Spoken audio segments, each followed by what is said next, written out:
자, 오늘도 우리 함께 살펴볼 말씀 요한복음 15장 9절로 12절, 요한복음 15장 9절로 12절 본문을 대독하겠습니다.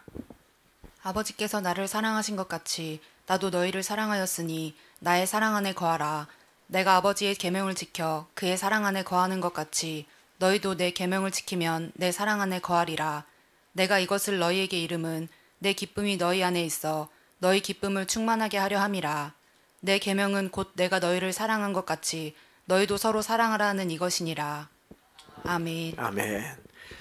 자, 오늘 설교 제목은 마음을 넓히는 방법. 마음은 자꾸 넓어져야겠죠. 마음이 좁아지면 안 되겠죠.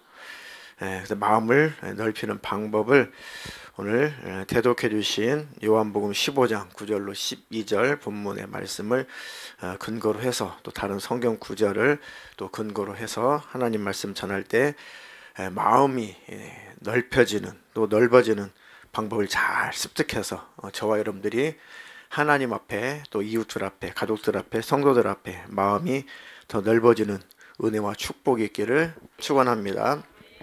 마음이 넓어져야 하는 이유는 마음이 넓어진 만큼 은혜가 부어지고, 은혜가 채워지고, 말씀이 채워지고, 또 부어진 말씀이 내 안에 잘 보관이 되는 겁니다. 그러니까 마음의 그릇이 넓어진 만큼, 그 공간만큼 말씀이 들어오잖아요. 말씀이, 그렇죠. 하나님의 은혜, 하나님의 풍성한 그 말씀, 그 사랑이 우리 마음 문이 열려야, 그 마음이 넓혀져야 그 공간만큼만 들어와요. 내가 문 밖에 서서 두드리노니, 너희들이 마음의 문을 열면, 너희들이 열면 내가 들어가서 그로 더불어 먹으리라. 그러니까 우리의 마음이 하나님 앞에, 하나님을 신뢰함으로 말미암아 하나님 앞에 내 마음이 열린 공간만큼, 그 믿음의 공간만큼 하나님의 은혜가 채워지고 경험이 되더라, 그겁니다. 아멘. 그러니까 마음이라고 하는 것이 하나님의 그 생명을 잘 보관하고 담을 수 있는 그 그릇인데, 하나님, 어떻게 하면 내 마음이 하나님을 향해서 넓어질 수가 있을까요? 부부간에도 서로의 마음이 넓어져야 서로를 품을 수 있고 서로를 담을 수가 있잖아요. 자식을 향해서 마음이 넓어져야 자식을 품을 수 있고, 부모를 향해서 마음이 넓어져야 부모님을 품을 수가 있잖아요. 교우들 가운데도, 기관 안에서도 서로 마음이 넓어져야 서로를 품을 수가 있는데, 마음이 좁아져 있으면은, 그 공간이 없으면은 어떤 것도 담을 수가 없다 이거죠. 그래서 제가 유치한 방법이죠. 이 유치한 가장 쉬운 방법으로 비닐봉다를 갖고 왔어요. 잘 보세요. 납작해가지고, 여기 납작한 상태에는 뭐 담을 수가 없어요. 납작한 상태. 그렇죠. 자, 이걸 넓혀줄게요. 이렇게 잘 넓혀.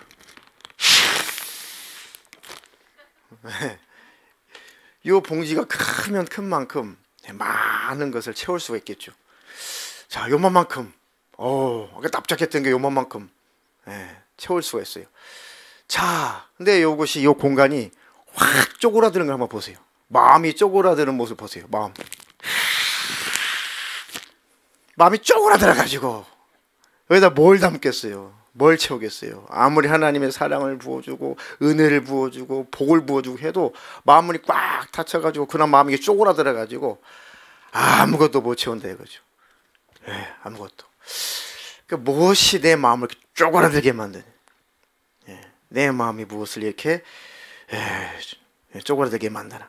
내 마음이 이 좁아지게 한 요소를 가만히 보니까, 제일 많이 우리를 마음을 좁아지게 하는 요소가 역시 사람이기 때문에 근심, 걱정, 염려더라고요. 그렇게 충만하고, 그렇게 막 너무너무 기쁘고 해도 당장 내일에 이 근심, 걱정, 염려거리가 확 밀어닥치면은 금세 마음에 바람이 빠져가지고, 다시 은혜가 빠져가지고, 말씀이 쑥 빠져가지고, 생명이 쑥 빠져가지고, 마음이 쪼그라들어가지고, 그냥 그것 때문에 아무것도 할 수가 없어요. 그러니까 근심, 걱정, 염려, 이것이 우리의 마음을 아주 쪼그라들게 만드는구나. 이게 아주 쉬운 방법이에요. 원수가 써먹는 아주 쉬운 방법. 너의 염려를 주께 맡겨라. 너의 염려를 주께 맡겨라. 그래서 주님이 염려를 주님께 맡기라고 그러신 거구나. 막 근심 걱정 염려가 있으면은 마음이 막 조급해지죠. 제가 일기방에다 일기도 올렸습니다. 자동차 정기 검사할 때가 돼가지고 미리 예약을 해서 가기는 했어요. 그 제 기억에 한 20분 정도면 이 검사가 미리 예약을 했기 때문에 정기 검사 잘 끝난 걸로 기억을 해가지고 그래도 한 30분 여유를 잡고 나름 일찍 간다고 간 것이 앞에 이제 한 3대 정도의 차가 대기를 하고 있다 보니까 뭐 한 10분 정도 기다렸습니다. 한 라인이 1, 2, 3, 4, 4라인까지 있는데 제가 2라인인데 잘 이렇게 기다렸어요. 이제 검사가 시작됐는데 고객 대기에서 가만히 기다렸어요. 20분이 지나도 검사 안 끝나고 30분이 지나도 검사 안 끝나고 그러니까 마음이 막 초조해요.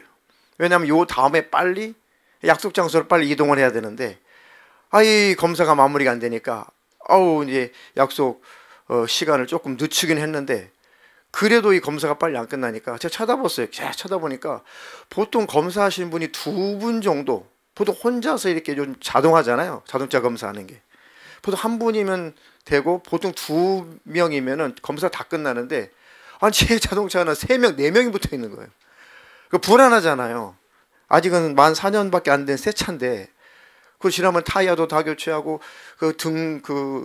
전구도 다 교체하고 엔진 오일도 다 교체하고 할 거 다 하고 갔는데 이 검사가 안 끝나고 막 3명, 4명이 붙어가지고 제 그 차에 탔다가 내렸다가 다른 사람이 탔다 내렸다가 후레쉬로 뭐 차 안을 비춰봤다가 트렁크를 열었다가 이게 사람이 이게 마음이 불안해져. 이게 무슨 문제가 있어가지고 빠꾸를 맞고 또 시간이 지체되나. 만약에 시정명령 내려가지고 그 언젠간 한 번은 그 자동차 번호판에 그 등 있죠, 등 번호판을 비치는 조그마한 전구가 있어요. 요거 전구 나가면 불합격입니다. 그러면 시정명령 내려요. 다행히도 그 앞에 이제 전구만 갈아주는 사람이 있어요. 전구 갈고 확인 받아야 이제 그게 합격이거든요. 그러니까 그거 전구 하나 요거 때문에 한 10분 이상은 지체가 된단 말이죠. 다 점검하고 갔는데 이게 통과가 안 되는 거예요. 다른 옆 라인 차들은 쭉쭉쭉 잘도 빠져나가더만. 그래서 제가 이제 어떤 생각을 하게 됐냐면 이 스타렉스 그래도 신형인데 스타렉스는 사륜구동이 거의 없거든요. 근데 우리 차는 사륜구동이잖아요. 그러니까 아마 이분들이 좀 헤매시나 보다. 그리고 아마 그 후배들을 가르치느라고 그도 그럴 것이 자꾸 사람들을 불러가지고 이 사람도 타보고 또 다른 사람도 타보고 후레쉬 안을 막 비춰보고 하는 걸 보니까 제 느낌에는 이제 배우는 사람들 이렇게 불러가지고 이게 스트렉스 사륜구동이다. 잘 봐라. 이렇게 구조가 이렇다. 꼭 그렇게 가르쳐주는 느낌 있잖아요. 아니 바빠 죽겠는데 왜 이 차를 가지고 왜 그 교육용으로 쓰냐고 이 차를 막 속으로 막 불이 붙는 거예요. 불이 나는 거예요. 그래가지고 어떻게 해가지고 이제 마지막 뒷바퀴를 막 이렇게 기계로 돌리는데 보통 한 번 하고 끝내야 되는데 또 돌렸다가 또 멈췄다가 또 돌렸다 멈췄다. 그리고 통과를 또 시켜야 되는데 또 요게 또 앞에 또 뭐 이렇게 막 굴러가는 또 기계다 넣었더니 또 돌리고 또 돌리고 소위 짜증이 확 올라오는 거예요. 그렇게 제기가 한 40분이 지나는 것 같아요. 저 처음 이렇게 검사를 작년에도 그러지 않았는데 굉장히 오래 검사를 받는 거예요. 그러면 제가 속에서 막 우라가 치밀고 막 짜증이 나고 아니 바쁜데 왜 이 차를 왜 교육용으로 쓰냐고 내 차를 물어보는 거야 나한테 고객한테 하면서 이제 막 그리고 왜 이렇게 더딘 거야. 옆에 있는 아저씨는 그 기사님은 잘도 검사해가지고 빨빨빨 빼더만 아니 내 차를 검사하시는 이 검사 여와는 왜 이렇게 기술도 없나? 왜 이렇게 더딘 거야. 그러니까 모든 원인 모든 것을 더 일찍 오지 못한 내가 원인인데 어떻게 잘 검사해주고 정확히 검사해주고 문제없이 검사해주는 열심히 땀 흘려서 검사해주는 이분들한테 뭐든 다시 돌아가더라 이겁니다. 그러니까 마음이 완전히 이 조급한 마음 속에 마음이 쪼그라드니까 모든 게 남 탓이에요. 기사 탓, 무슨 탓, 무슨 탓, 무슨 탓. 그러니까 죄가 거기서 올라오는 거구나. 누구 탓할 때 마음이 쪼그라들고 그 속에서 원수가 악한 영이 일하는구나. 검사 다 끝나기 전에 우리 요즘에 자주 하는 거 있죠. 주님의 이름을 불러보자. 정신 차리고 보니까 이제 내가 주님을 놓쳤구나. 참 별건 아니고 인간이라는 게 마음이 쪼그라드는 게 순간이구나. 별것 아닌 일로 짜증이 올라오니까 마음이 쪼그라들고 예수님을 생각하자 했는데 예수님이 순간 짜증 속에 밀려나가 버렸어요. 짜증이 올라오니까 그 짜증 속에 키끝 곡까지 끝 짜증 속에 예수님 밀려나가시더라고. 내가 밀어낸 거죠. 나가신 게 아니라. 이해하기 쉽게 표현하자면. 그래가지고 이게 나구나. 그러면 예수님 하니까 이제 마음이 정돈이 되고 또 그 약속한 그 신방 약속한 그분들이 뭐 이해 못하실 분도 아니고 마음을 정돈을 하니까 또 예수님의 이름 부르니까 다시 마음속에 은혜가 푹 차면서 쪼그라졌던 마음이 다시 쫙 펴지고 여유가 생기니까 다시 고마움이라는 마음이 생기더라고요. 아저씨가 이렇게 열심히 검사를 안전하게 타시라고 설명을 다 해주심. 타이어 공기압도 그렇고요, 뭐 계기판도 이상이었고요, 모두 등화도 이상이었고요, 뭐 엔진오일도 깨끗하고요. 아니 내 자동차 안전하게 잘 타라고 열심히 검사해 주셨건만 저는 막 정지하고 짜증 부리고 있었다 이 말이죠. 듣고 나니까 그 친절함에 또 마음이 또 미안해지잖아요. 아유 수고하셨습니다. 아유 고맙습니다. 아저씨가 한 해 동안 잘 타셨군요. 또 한 해 동안 잘 타셔서 또 깨끗한 모습으로 자동차를 깨끗하게 관리 잘 하셔가지고 아무 문제 없이 또 만납시다. 아이고 인사까지도 친절해 이분은. 더 미안해지잖아요. 야, 참 이게 사람이라는 것이, 이 감정이라는 것이 그렇게도 우리의 마음을 쪼그라지게 만드는 거예요. 조급한 마음, 근심, 걱정, 염려. 그러니까 그럴 때마다 누구를 바라보자? 예수님 바라보자. 십자가를 생각하자. 예수님의 이름은 정말 권세 있고 능력이 있습니다. 아주 오래전에 한 30년도 더 넘었을 겁니다. 한 요만큼 추운 겨울에 어느 서울 골목을 지나가는데 아주 이 골목 옆에 아주 막 뭐라고 막 짹짹짹짹 소리가 나는데 아주 막 귀에 거슬리는, 큰 소리도 아닌데 굉장히 날카롭고 귀에 거슬리는 막 무슨 소리가 나요. 막 짹짹짹짹 소리가 나요. 아주 막 그게 소름이 돋을 만큼 소리가 그래요. 큰 소리는 아닌데. 그렇게 가봤더니 그 쥐 잡는 끈끈이 있잖아요. 쥐 잡는 끈끈이에 쥐가 한 마리가 걸려들었는데 곳이 몸부림을 치다가 온몸에 덕지덕지 찐득이가 묻어가지고 그냥 막 어디 꼼짝달싹 못하는 이 쥐가 이렇게 잡혀있더라고요. 저 쥐는 지금 깨끗한 거예요. 제가 본 쥐는 얼마나 몸부림을 쳤는지 이 몸이 다 끈끈이로 묻어가지고 이 쥐의 형체가 아니에요. 그리고 이게 쥐가 얼마나 스트레스를 받았는지 이게 온 몸에 가죽만 남았어요. 가죽만. 저 살이 아직 전 덜 고생한 거예요. 제가 살이 다 빠져가지고 뼈만 앙상에 남았는데 소리를 지르다 목이 쉬어가지고 그 찍찍찍 소리가 막 살벌한 거 있죠. 살기 돋은 소리. 그게 그렇게 거슬리더라고요. 그래서 제가 가만히 가서 그 쥐의 눈빛을 봤거든요. 쟤는 아직 덜 고생한 거예요. 제가 그 눈빛을 봤는데요. 그 쥐의 눈빛하고 제가 제 눈하고 딱 마주쳤는데 제가 깜짝 놀랐어요. 꼼짝달싹 못하는 쥐인데 눈이 얼마나 그 쥐의 눈이 살기가 있던지 제가 소름이 돋더라고요. 꼼짝도 못해요. 그 찐득이 붙어가지고 나 덤비지도 못해요. 그런데 얼마나 눈에 막 살기가 있는지 그 쥐가 풀려나면 날 잡아먹게 생겼더라고요. 그렇게 눈에 살기가 있어요. 그래서 저거 죽어야 마땅한데 그래서 저거 어떻게 좀 한번 좀 그냥 너무 애절하니까 눈빛이 좀 살려주면 안 되나. 그래서 가까이 가가지고 발로 이렇게 툭 쳐가지고 저기 도망갈 수 있으면 도망가라. 근데 어떻게 도망가요? 찐득이가 온몸에 범벅인데. 그래서 가까이 가서 발로 이렇게 툭 차려고 그랬더니 그 살기등등한 그 살벌한 눈빛이요 막 더 막 나를 경계하는데, 아무리 호의를 베풀어주고 내가 너 살려주려고 하는 거야, 내가 너 도와주려고 하는 거야, 너는 당연히 죽어야 되는데 그래도 네 눈빛이 너무너무 살고 싶어가지고 어떻게 하면 내가 너를 살려줄 방법이 없을까 라고 내가 그 마음을 가지고 너한테 가까이 가는데, 그 모습을 공격적으로 보는 거죠. 저거 나 죽이러 오는구나. 저거 나 지금 드디어 죽이러 오는구나. 죽음이 임박한 주에게는 아무리 호의를 베풀어 주려고 가까이 가도 그게 진실이 왜곡돼 버린 거죠. 진실이 왜곡이 돼요. 내 행동도 왜곡되어서 보여요. 내 말도 왜곡돼서 들려요. 내 마음도 왜곡이 돼요. 죽이려고 하는 거야. 그래서 내게 가까이 오는 거야. 저 말은 죽이려고 하는 거야. 그런 눈빛이란 말이에요. 어우, 가까이 가기에는 너무 부담스러워가지고 그냥 거의 도망치다시피 그냥 갔습니다.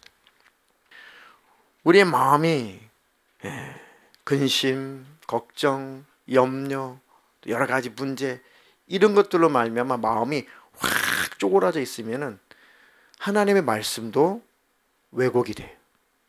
하나님의 그 진실함도 왜곡이 돼요. 잘 안 다가와요. 하나님 말씀도 사랑으로 안 다가와요. 누가 하나님 말씀으로 진실의 권면을 해도 비난하는 소리, 비꼬는 소리, 정죄하는 소리, 판단하는 소리로 그 진실이 안 느껴지니까 왜곡이 될 수가 있습니다. 그 왜 그래요? 마음이 쪼그라들어 있어서 그래요. 진심을 담을 만한 지금 마음의 그릇이 없는 겁니다. 아, 내가 자주 그렇다면은 나를 바라봐야 돼. 나를. 내 마음을 잘 관찰해야 됩니다. 네. 그 자동차 검사 할 때 그 마음이 완전히 쪼그라들어 가지고 모든 게 다 왜곡돼요. 기사님이 하는 것도 오해스럽고, 내 차를 여러 사람이 왔다 갔다 들러붙어 있는 것도 오해스럽고, 검사 시간이 늦어진 것도 오해스럽고, 모든 게 다 왜곡이 돼요. 잘해주려고 하시는 건데 제 마음이 쪼그라들어 있으니까 다 굴절되고 다 왜곡되어 생각이 되더라 이거죠. 그래서 제가 제 마음을 잘 관찰해 보니까 제가 문제더라 이거죠. 하나님 문제가 아니라 뭐가 문제라고요? 내 마음이 문제다. 내가 여유가 없고 하나님 말씀이 그 진실이 내게 다가오지 않고 하거든. 지금 내 마음이 뭐 때문에 쪼그라들어 있을까? 내 마음이 왜 이렇게 여유가 없게 됐을까? 잘 주님 앞에서 주님의 이름을 부르면서 관찰하니까 다 보이더라고요. 그 원인이 다 깨달아져요. 물질의 문제, 자녀들의 문제, 부모들의 문제, 그리고 건강상의 문제, 직장의 문제, 또 아이들의 학업의 문제, 수많은 그런 우리 삶의 문제들이 항상 우리를 향해서 공격하는 것처럼 우리를 지배할 것처럼 다가오잖아요. 그러니까 마음이 막 근심, 걱정, 염려 때문에 쪼그라들죠. 끈끈이에 완전히 잡혀있는 그 생쥐의 모습으로 영적으로는 그렇게도 우리가 전락할 수가 있다. 주님 내게 믿음을 주시옵소서. 그리고 내 마음에 주님 안에서 평안을 누리게 해 주시옵소서. 죄라고 하는 것이 가만 보니까 내가 죄의 원인이 내가 되면, 내가 죄를 범했는데 그 내게서 나가는 그 죄가 내 스스로의 죄가 그게 원인이라면 정죄를 받죠. 정죄. 내가 왜 그랬을까? 내가 왜 그랬을까? 그러니까 내가 저질러낸 죄는 마귀가 막 정죄를 일삼아요.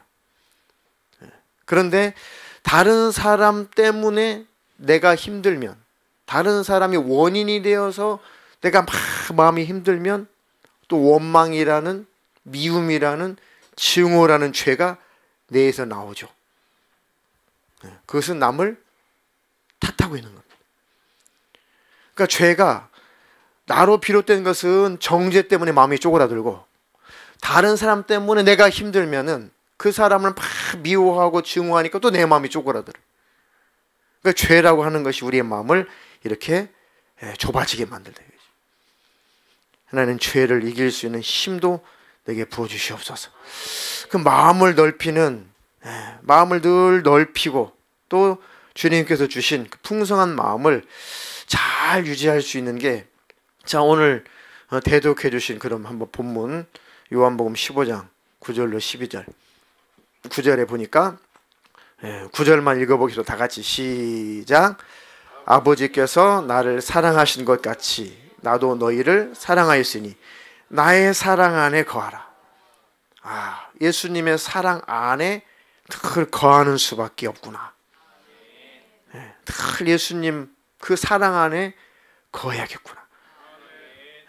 그러면 근심, 걱정, 염려 이런 것들도 다 빠져나가고 불안한 마음도 다 빠져나가고, 예수님의 사랑 안에 거하면 그 미움, 막 증오, 그죠? 그런 것들이 내 마음속에서 밖으로 싹 빌려 빠져나갑니다. 그 마음을 늘 지킬 수가 있고 마음을 오히려 더 넓힐 수가 있죠. 그러면 주님과 나와 이 사랑의 관계를 잘 유지하는 게 이게 중요하겠구나. 아멘. 자, 그럼 빌립보서 2장 5절로 8절 한번 읽어보겠습니다. 너희 안에 이 마음을 품으라. 곧 그리스도 예수의 마음이니 그는 근본 하나님의 본체시나 하나님과 동등됨을 취할 것으로 여기지 아니하시고 오히려 자기를 비워 종의 형체를 가지사 사람들과 같이 되셨고 사람의 모양으로 나타나사 자기를 낮추시고 죽기까지 복종하셨으니 곧 십자가에 죽으심이라. 자, 요한복음 15장 9절에는 예수님 사랑 안에 거하라. 예수님 사랑 안에 머물러 있으면 되겠구나. 그리고 빌립보서 2장 5절에는 이 마음을 품으라. 그 누구의 마음이에요? 그리스도 예수의 마음이니. 내 안에 그리스도 예수의 마음을 품고 있으면 되겠구나. 그 예수님은 근본 하나님의 본체시지만 하나님과 동등됨을 취할 것을 여기지 아니하시고 오히려 자기를 비워 종의 형체를 가지사 사람들과 같이 되셨고 사람의 모양으로 나타나사 자기를 낮추시고 죽기까지 복종하셨으니 곧 십자가에 죽으십니다. 이 예수님을 기억하고 이 예수님의 마음을 품고 살면 되겠구나. 그리고 근심, 걱정, 염려, 시기, 질투, 미움, 다툼, 증오 이런 악한 감정들을 내 마음속에서 다 몰아낼 수가 있겠구나. 그 마음을 잘 지킬 수가 있고 마음을 계속 넓힐 수가 있겠구나. 그럼 또 이것은 또 어떻게 해야 되나 도대체? 어떻게 또 그렇게 할 수가 있나? 어떻게 예수님 마음을 다 품고 싶은데 어떻게 예수님 마음을 또 품을 수가 있나? 주님, 내가 주님 마음을 품고 싶습니다. 그리스도 예수의 마음을 내게 품게 해주시옵소서. 때로 기도를 할 수만 있다면 기도함으로 말미암아 그 마음이 부어지는데 기도조차도 잘 안 될 때가 있죠. 마음이 막 쪼그라져 있으면은 기도조차가 잘 안 될 때가 있어요. 그러면 최소한도 그 예수님을 바라볼 수는 있어야 되죠. 히브리서 12장 1절로 3절입니다.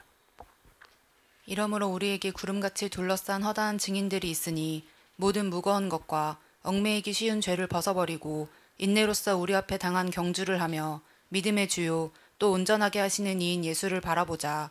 그는 그 앞에 있는 기쁨을 위하여 십자가를 참으사 부끄러움을 개의치 아니하시더니 하나님 보좌 우편에 앉으셨느니라. 너희가 피곤하여 낙심하지 않기 위하여 죄인들이 이같이 자기에게 거역한 일을 참으신 일을 생각하라. 아멘. 히브리서 12장 1절로 3절 보니까 믿음의 주요 또 온전케 하시는 이인 예수를 바라보자. 예수를 바라봐야겠구나. 예수님 마음을 품고 예수님 사랑 안에 늘 거하려면은 그 예수님을 먼저 바라보면 되겠다. 그 예수님이 어떤 분이신가? 그분은 그 앞에 있는 기쁨을 위하여 십자가를 참으사 부끄러움을 개의치 아니하시더니 하나님 보좌 우편에 앉으셨느니라. 너희가 피곤하여 낙심하지 않기 위하여 죄인들이 이같이 자기에게 거역한 일을 참으신 그 예수를 생각하라. 그 예수를 생각하자. 그 예수를 바라보자. 자기 앞에 있는 기쁨, 그게 뭡니까? 우리를 죄에서 멸망해서 지옥에서 마귀의 손아귀에서 우리를 건져내신다는 그 기쁨 때문에 십자가를 참으셨다. 십자가의 고난을 참으셨다. 기쁨으로 참으셨다. 벌거벗겨진 모습으로 십자가에 매달려 있지만, 예수님이 십자가에 매달렸을 때 그때 당시에 그 처형법이, 그 사형법이 실허락이 남기지 않고 발끝에서 머리끝까지 아무것도 안 입히고 벌거벗겨서 십자가에 매달아놓는 겁니다. 죽을 때까지. 진이 다 빠져서, 물과 피가 다 빠져서 아주 생똥과 생오줌을 싸다가 결국은 더 이상 버틸 에너지가 없어가지고 졸도해서 죽는 게 십자가의 처형이거든요. 그 수치와 그 부끄러움을 전혀 개의치 아니했다. 왜요? 우리를 구원하신다는 그 기쁨이 모든 것을 다 초월하게 하시더라고요. 그 예수는 바라볼 수 있잖아요. 그 예수는 생각할 수 있잖아요. 그래도 우리가 예수님 만났고 성령 받았으니까 그래도 그 예수님은 기억날 거 아니에요.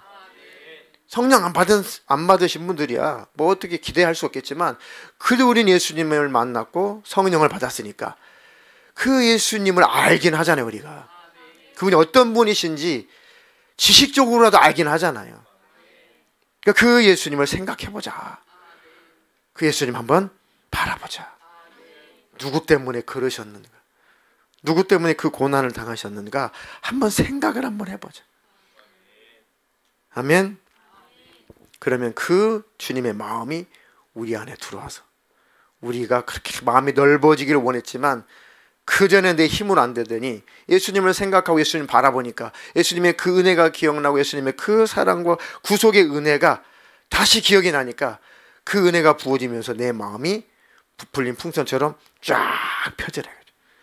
아까 쪼그라진 저 비닐봉다리에 바람을 부니까 다시 부풀어 올라오듯이 쪼그라져 버렸던 내 가슴이, 내 마음이 주님의 은혜가 부어지니까, 주님의 사랑이 부어지니까 다시 넓혀지더라 이겁니다. 예수님을 바라보는 거, 예수님을 생각하는 거. 아멘. 네. 또 믿음이 강한 자들이 연약한 자들을 담당하고, 또 먼저 믿은 사람들이 늦게 믿은 사람들을 감당해주고, 하나님의 사랑으로 말미암아 성령이 충만하고 심령이 하나님이 주신 그 은혜로 말미암아 충만한 사람들이 그렇지 못한 사람들에게 그 은혜와 사랑을 전해줄 때, 그들도 나를 통해서 주님의 은혜가 부어질 때, 나를 통해서 주님의 사랑이 그들에게 부어질 때 그들의 쪼그라졌던 마음이 다시 펴지는 겁니다. 아멘. 네. 자, 내가 아버지의 계명을 지켜 그의 사랑 안에 거하는 것 같이 너희도 내 계명을 지키면 내 사랑 안에 거하리라. 아, 내가 예수님의 사랑 안에, 풍성한 그 사랑 안에 내가 거하려면 주님이 주신 계명을 지키면 주님의 사랑 안에 내가 거하는 거구나. 근데 그게 계명이 뭐예요? 내가 이것을 너희에게 이름은 내 기쁨이 너희 안에 있어 너희 기쁨을 충만하게 하려 함이라. 내 계명은 곧 시작, 내가 너희를 사랑한 것 같이 너희도 서로 사랑하라 하는 것이니라. 아, 주님의 사랑을 받은 자가 주님의 사랑을 나타냈더니 그 사람의 쪼그라졌던 마음이 확 펴지고 사랑을 베푼 내 마음은 몇 배 더 커지고, 이게 사랑의 능력이라는 거예요. 그래서 사랑을 전해주니까 그 사랑을 받은 사람들이, 그 사랑을 제공받은 사람들의 마음이 넓어지고, 그보다도 그 사랑을 제공한 사람, 주님의 사랑을 통로가 되어서 나타낸 그 사람의 가슴은 몇 배 더 넓어지더라. 이게 영적인 능력이죠. 이게 그리스도인의 생명과 같은 능력입니다. 아멘. 이게 놀라운, 세상에서 감당할 수 없는, 세상에서 잘 이해할 수 없는, 흉내낼 수 없는, 이게 바로 사랑의 능력이죠. 아멘. 그래서 사랑하는 것이 희생하는 것이고, 희생하는 것이 손해 같은데, 사랑이 나가는 것이 손해가 아니라, 희생이 아니라 결국은 나에게 그보다도 훨씬 더 넉넉한 은혜와 사랑이 부어지는 거구나. 아멘. 그런 일로 값지게 쓰임받기를 주님의 이름으로 축원합니다. 자, 설교를 요약하면서, 나 마음이 쪼그라지면 안 된다. 마음이 넓어져야 된다. 그래야지 넓어진 마음속에 주님의 은혜가 채워지고, 사랑이 채워지고, 말씀이 채워지고, 풍성함이 내 안에 채워주는구나. 근심, 걱정, 염려, 불안, 초조, 미움, 시기, 질투, 다툼, 또 오해 이런 것들이 내 마음을 쪼그라지게 만드는구나. 그럼 내 마음이 다시 넓혀져야겠는데, 그러면 하나님의 사랑, 예수님의 사랑 안에 그걸 거하면 되는구나. 그래서 예수의 마음을 품으면 되는구나. 근데 이건 또 어떻게 해야 되냐? 이건 어떻게 하고 싶은데 어떻게 해야 되냐? 주님을 생각하면 되겠다. 주님을 바라보는 것부터 시작하면 되겠다. 이것은 할 수 있잖아요. 당장 대단한 일은 내가 지금 당장 시작 못해도 주님을 바라볼 수는 있잖아요. 주님을 생각은 할 수 있잖아요. 그 주님을 주목하고 우리 주님을 생각하고 그 주님의 은혜를 묵상할 때 내 쪼그라졌던 마음이 다시 펴집니다. 아멘. 그리고 마지막으로 그 은혜가 사랑이 충만한 사람들이 그 사랑을 전달해주면, 그 사랑을 나타내주면, 그 사랑을 받은 사람들이 나를 통해서 예수님의 사랑을 공급받고 그들의 마음도 넓어지더라 이거죠. 아멘. 세상 사람들도 그런 방법들을 많이 사용하는데 우리 예수 믿는 우리들은 더 고급스럽게 그 사랑을 나타낼 수가 있습니다. 세상 사람들 그냥 인간적인 마음으로 하지만 우리는 예수님의 사랑을 전하는 거니까 비교 자체가 안 되죠. 아멘. 그런 능력이 있는 저와 여러분 되기를 주님의 이름으로 축원합니다. 축원합니다. 내 마음이 더 넓어지려면, 내 안에 주님의 사랑이 더 부어주려면은 내가 주님의 사랑을 받은 만큼 자꾸 그 사랑을 흘려보내면 되겠구나.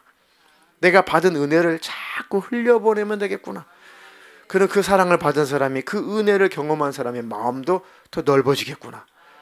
그보다도 더 내 마음이 넓어지겠구나. 아멘. 네.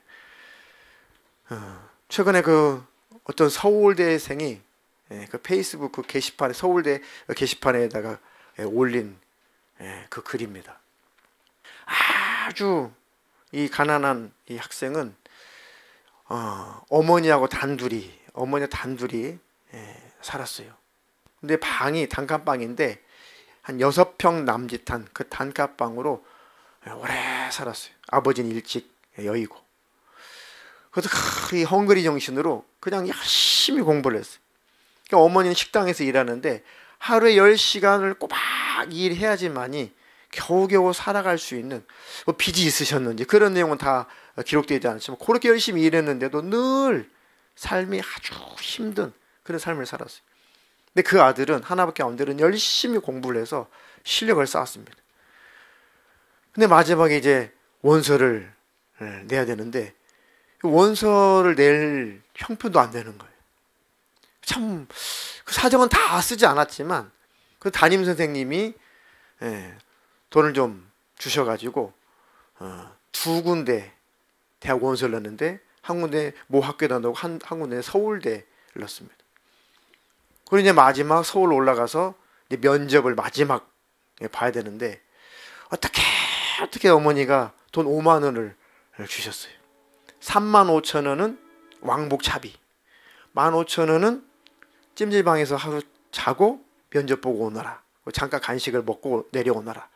그게 이제 5만 원인데 3만 5천 원은 차비고 왕복으로 끊었기 때문에 3만 5천 원 날라갔어요. 이제 15,000원 가지고 이제 터미널에서 찜질방 어디 없나 하루 자고 아침에 간단히 요기를 하고 이제 면접 보러 가려고. 아무리 주머니를 뒤져봤는데 그 15,000원 잊어버린 거예요. 그래가지고 이 어떻게 아는 데도 없고, 그래도 터미널에서 더벅 이리 걸었다가 저리 걸었다가 갈 데가 없으니까 한밤중에 어느 아파트 그 벤치에 앉아가지고 너무 자기 자신이 너무너무 초라하고 또 지금까지 쭉 자기가 당해왔던 것, 가난 때문에 당해왔던 서름, 그 현실 앞에 막 북받쳐 오르면서 막 통곡을 하고 왜 이렇게 살아야 되나. 근데 한밤중에 지나가던 그 경비 아저씨가 이렇게 후레쉬를 비춰보면서 학생 왜 그래 무슨 일이 있어. 그러니까 아니에요 무슨 일이 있어. 경비 아저씨가 자기 숙직실로 데려와가지고 따뜻하게 이제 차도 끓여주면서 얘기를 해봐. 이래서 이렇게 됐어요. 그래? 걱정하지 마. 나는 하루 정도 난 늘 밤새서 이렇게 경비를 도는 습관이 있어가지고 하룻밤 난 안 자도 괜찮으니까 내 숙직실에서 침대 하나인데 거기서 잠을 자. 나는 어차피 경비에 습관이 돼가지고 하룻밤 안 자도 난 그만이야. 그래서 침대 하나밖에 없는데 학생을 재워주고, 그리고 그 다음날 아침이 돼가지고 손에 이제 10,000원을 쥐어주면서, 그리고 보니까 아이고 학생이 면접 보아야 되는데 이 옷차림이 너무 촌스럽네. 그 아저씨가 그래도 그 학생 것보단 좀 세련된 자기 옷을 벗어가지고 입혀주고, 요거 입는 게 조금 더 그나마 좀 면접 볼 때 나을 것 같다고. 그래가지고 이 학생이 면접에 무사히 장소를 갔고 면접을 잘 받고 서울대에 합격을 했어요. 합격한 날 너무 기뻐가지고 그 경비 아저씨한테 연락을 했죠. 경비 아저씨가 너무 잘 됐다고 축하를 하면서, 학생 언제 만나면 내가 축하하는 마음으로 밥 한번 쌀게, 너무 잘 됐네. 그리고 이제 시간이 흘렀는데 이 학생이 열심히 아르바이트를 해가지고 50만 원을 모았어요.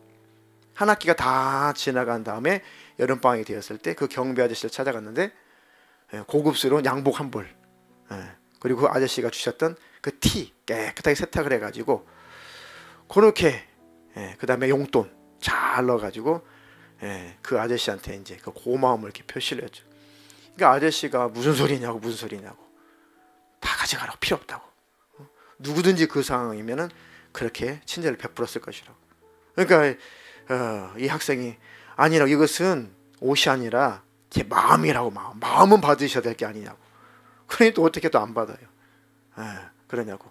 훌륭한 학생이 되라고.